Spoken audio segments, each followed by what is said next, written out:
खलीफा ने अपने बलिष्ठ दास को संकेत किया और वह अबुल हसन को कंधे पर डालकर ले चला।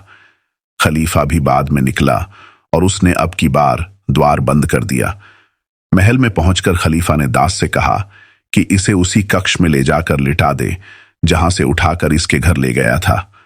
फिर ख्वाजा सराओं जनखों से कहा कि इसके वस्त्र उतार कर इसे मेरे कपड़े पहना दो।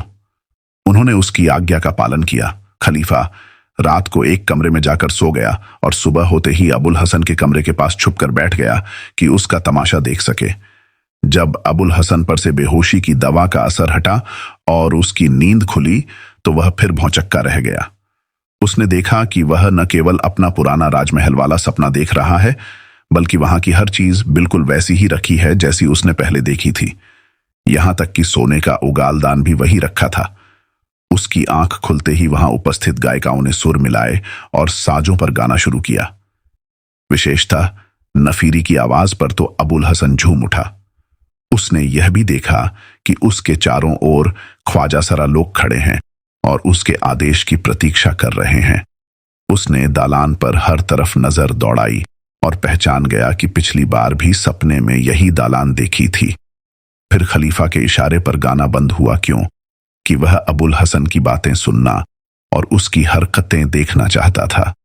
अबुल हसन ने स्वप्न से जागने के लिए दांत से अपनी उंगली काटी और कहने लगा, अजीब मुसीबत है।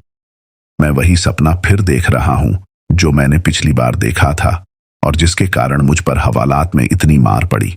कल मैंने जिसे मेहमान बनाया था उसने फिर बदमाशी की। उसी के कारण पिछली बार मैंने वह सपना देखा जिससे महीना भर मेरी दुर्दशा होती रही। इस बार मैंने ताकीद की थी कि दरवाजा बंद कर जाना, किंतु वह दुष्ट फिर दरवाजा खोलकर चला गया, जिससे मुझे शैतान ने बहका दिया। मुझे फिर ऐसा सपना दिखाई दे रहा है जिससे मैं स्वयं को खलीफा समझूं और दोबारा अपमान सहन करूं। हे भगवान, मुझे शैतान के जाल से बचा।